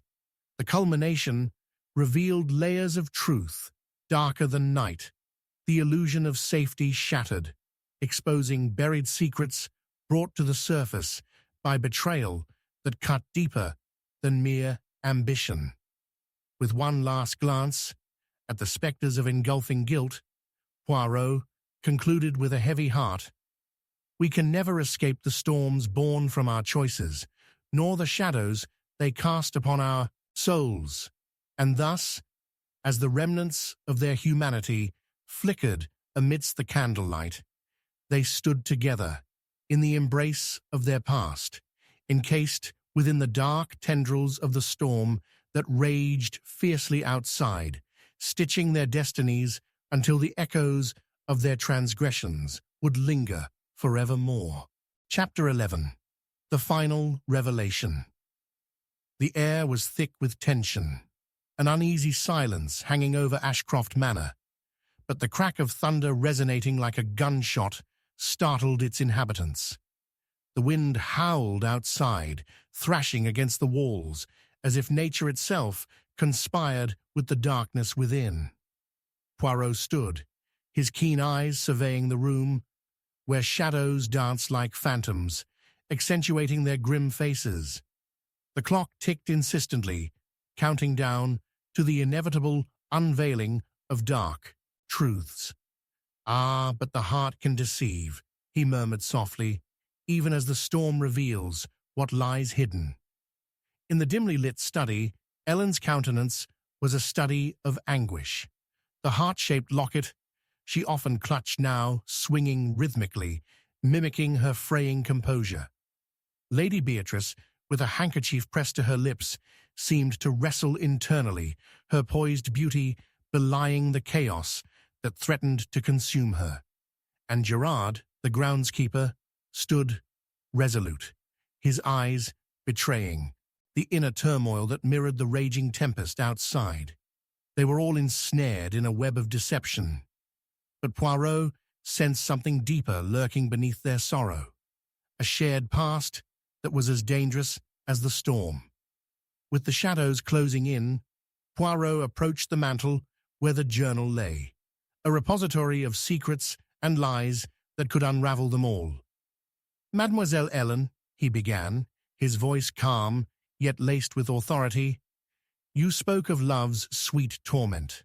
But tell me, what becomes of love when betrayal coils around it like a viper?" She faltered, her gaze dropping to the floor as though the weight of his question pulled her down with it. "Lord Edgar's death. Could there have been a motive cloaked in your despair?" Poirot pressed, his eyes narrowing. Accusations arise even as grief binds together those who might otherwise stand apart. What do you hide in the depths of your heart, dear Ellen?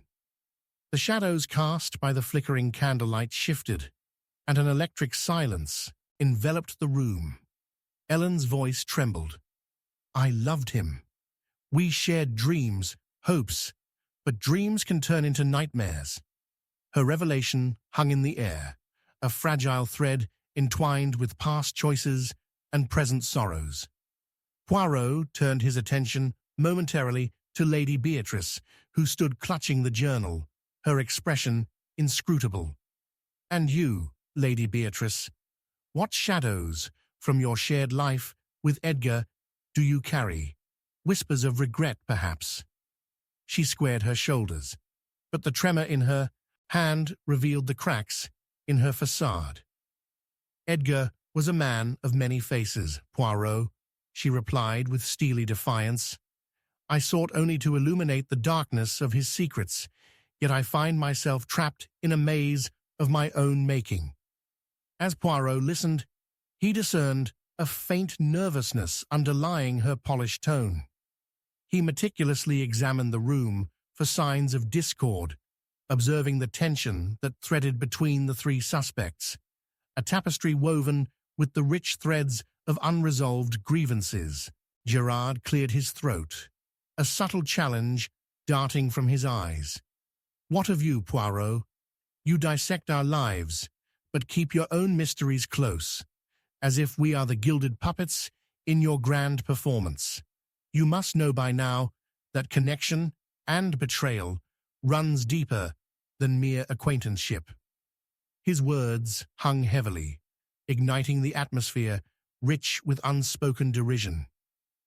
Duplicitous bonds capture the hearts of men and women alike, Poirot mused, unfazed by the challenge.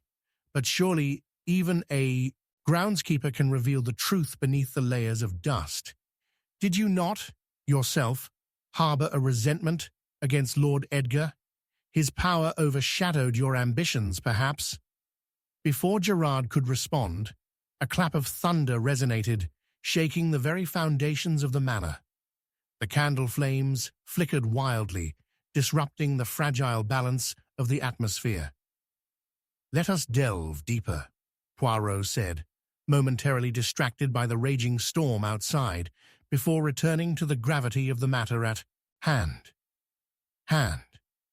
What was it that Lord Edgar knew, that his demise may have silenced? As the tension reached a boiling point, Poirot gestured towards the journal, its pages trembling under the sway of the storm. He inquired gently, Lady Beatrice, what truths have lingered there, capable of disrupting everything we once perceived? Lady Beatrice hesitated, her expression morphing into a mask of apprehension. It contains everything. Our secrets. Edgar's dealings were not merely benign. She opened the book, pages fluttering like frightened birds. Among the murky details lay stormy tales of a hidden inheritance, and letters revealing whispered transactions between Edgar and shadowy figures whose intentions were clouded in darkness. Mon ami, the truth was laid before us, yet hidden behind pride and sorrow. It may well be the harbinger of our end. Lady Beatrice's eyes glinted with something, regret, perhaps, or bitterness.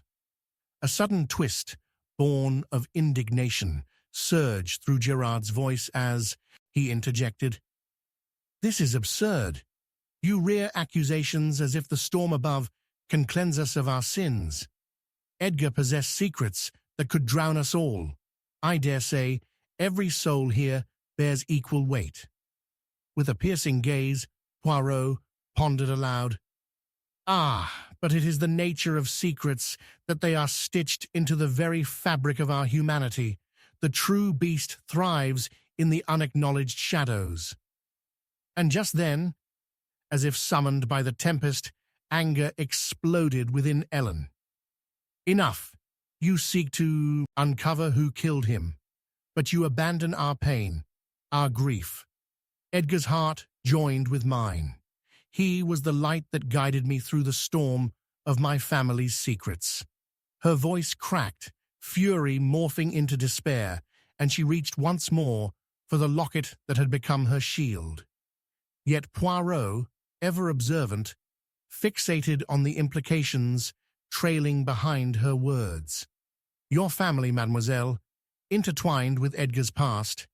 It begs the question, what did Edgar discover about you that rendered your love, upon which you build such fervor, a mere facade? The revelation struck like lightning in the dark silence that followed. In that instant, the pieces began to realign in Poirot's mind. A familial connection entwined with betrayal, a rivalry painted in blood. Gerard, he spoke slowly, drawing closer, would your ambition enchant a darker fate for our dear Lord Edgar? Gerard's expression morphed, and the truth unraveled like the murky waters of the river that pulsed outside. You have always been impetuous, Poirot. Yes, his sins were intertwined with my own. I strove for recognition, yet the cutting blade of envy stung deeper. His confession, like a storm breaking, was a confession something darker than mere resentment. Then, simply put, the final puzzle piece fell into place. Poirot regarded them with steely resolve. The true architect of this chaos emerged from the shadows. Ellen, he said gently, his heart heavy with the burden of understanding. You embraced a bond with Edgar, bound by blood and ambition, yet sought love to adorn the chaos inside. But it is not your past that binds you here. It is the betrayal you wrought against the very man you professed to cherish. Silence enveloped them, filled with the weight of 1,000 unspoken words. The storm danced outside, nature's rage an echo of the turmoil within. Poirot's gaze swept across the faces of the guilty, each a fractured mirror reflecting another's deceit. Love and betrayal, they are but shards of the same glass, he said, his voice low and calm. In seeking to hide your sins, you have woven a tapestry where every thread leads to calamity. With a final glance at the shadows that entwined about them, Poirot turned sharply to face the storm. And so fate intervened, for truths cannot remain hidden beneath the weight of despair. He stepped back as the wind howled, a last realization striking with painful clarity. Each of you, caught in the intricacies of your hearts, forever entwined in a storm of your own design. The clock chimed, echoing an unrepentant lament, the air thick with the knowledge that they could never outrun their shared past. Yet, in that dire moment, Poirot's final words hung heavy in the room, reverberating through the dark. Remember, dear friends, the heart can lead us down treacherous paths, revealing the ghosts that intertwine our fates. Chapter 12. Closer than ever. The wind howled like a banshee, rattling the windows of Ashcroft Manor as a scream pierced the night, a cacophony of chilling despair that shattered the quietude. Poirot stood amid the flickering candlelight, the flames dancing erratically as if mocking the very turmoil that enveloped the manor. Mon ami, he whispered into the storm's embrace. In the depths of anguish, the truth often conceals itself in plain sight. As the echoes of panic subsided, he stepped further into the darkened hall, shadows stretching malevolently along the walls as the candlelight flickered in trepidation. Around him were familiar faces, yet their expressions betrayed the innocence they sought to project. Ellen, her delicate frame trembling, stood clutching the heart-shaped locket that had borne witness to secrets unspoken. Lady Beatrice, poised yet haunted, rubbed her temples as if attempting to erase the memories of a shared past, littered with regret, and Gerard, the Shrisi groundskeeper, now seemed more formidable than ever, his jaw clenched tight, revealing the simmering animosity beneath. "Are we to commence with the charade?" Gerard's voice broke through the oppressive silence, his words laced with disdain.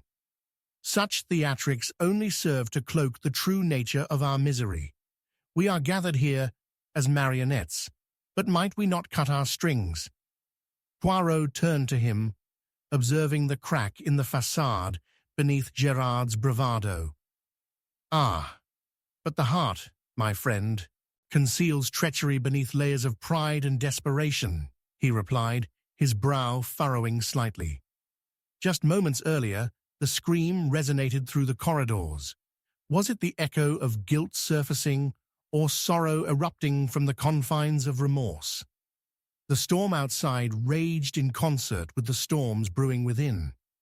As they reconvened in the study, a sense of unease settled over the group. Poirot's discerning gaze roamed across the room. The journal from the last encounter lay open, its pages filled with the chaos of secrets. He sensed the fragile threads of their lives intertwined so deeply that the entire tapestry threatened to unravel at any moment. He stepped toward the mantel, where the heavy journal awaited his scrutiny. "What, I ask you, lays ensconced within these pages that binds us still to the spectre of Lord Edgar's demise?" Ellen's breath hitching in her throat, she replied, "It is merely a collection of memories, filled with all our past follies, nothing more."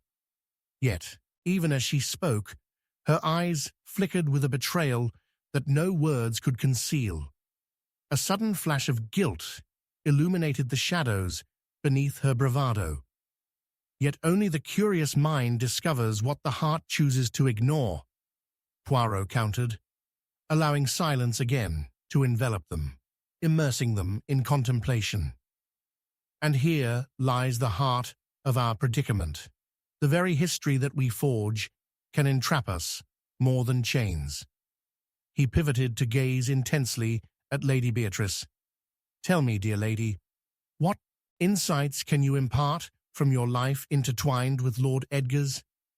What secrets were left unsaid amidst the affection you professed?" She steeled herself, yet the tumult of emotions flickered behind her steely facade. "Edgar was a man of many complexities, while I merely amplified his darkness. I wished to cast light upon his confounding choices, but I find we were both entangled in a web of distasteful consequence." Gerard interrupted, his voice laden with contempt. "And how did you fare, Lady Beatrice, when it came to a love that was more than platonic? Your clandestine meetings with him bore testimony to something deeper." His accusation crackled with tension, brewing suspicion once more among the group, shifting the focus like a storm, turning towards quieter shores before chaos erupted once again. As Poirot observed the interplay, he noted that every utterance unfolded layers, revealing deeper truths entangled within the fabric of deceit.